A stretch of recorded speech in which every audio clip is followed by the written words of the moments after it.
My next question is from Saeed. Pastor Steve, he says, how can we surely say or define the purpose of God in our lives? How can we define the purpose of God in our lives? Ultimately, Saeed, I'm not gonna be able to answer that for you in the sense of giving you a specific direction that you need to be going. But there's a passage in Romans 12 that I use pretty routinely that does talk about knowing the will of God. And it's Romans 12, verses 1 and 2. It says, I beseech you, therefore, brethren, by the mercies of God, that you present your bodies a living sacrifice, wholly acceptable to God, which is your reasonable service. And do not be conformed to this world, but be transformed by the renewing of your mind, that you may prove what is that good and acceptable and perfect will of God. And so if I want to know the will of God for my life, then there's prerequisites in the passage. And the prerequisites go like this. My body needs to be given over to the Lord as a sacrifice. It's the idea of what I do with my body matters. And so,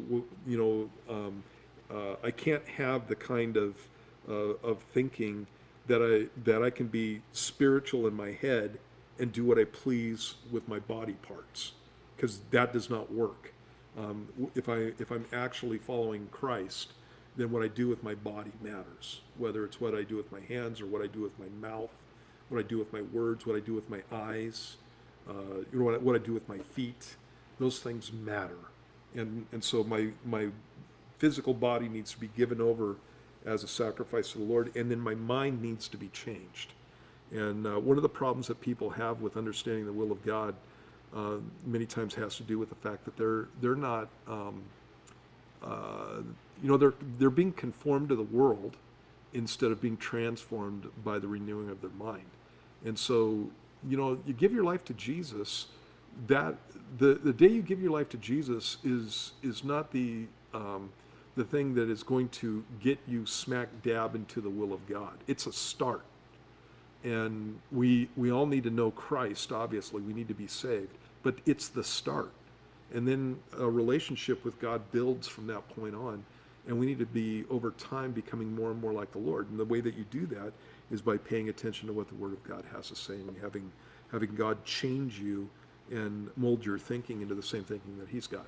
Once He's got a person who's like that, a person who is not willing to do with his body those things that are displeasing to the Lord, and a person who's very interested in what God thinks and wanting to be Christ-like. Once he's got a guy like that, knowing the will of God becomes a simple thing. God, and what I'm saying by that is, at that point, God's not distracted with the fact that you're not obeying Him, because if it's a choice between what my career is going to be and whether or not I sleep with a woman tonight who's not my wife, the thing that God's going to be, actually the thing that God's not going to be dealing with is what my career is going to be. Mm-hmm. All He's going to be dealing with is all the attitudes and the actions that would get me into a relationship where fornication has taken place, or stealing, or lying, or gossip, or, and so if you're a gossip, God's not He doesn't have a lot to say to you, except for stop gossiping. And He's constantly dealing with that. And that's why you're not hearing from Him on other issues. And if you're a thief, God's dealing with you on being a thief.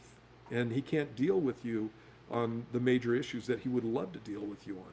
If you're smoking dope every night, God's not talking to you about what your career is going to be. He's talking to you about quit smoking dope every night. And that's the idea behind that passage.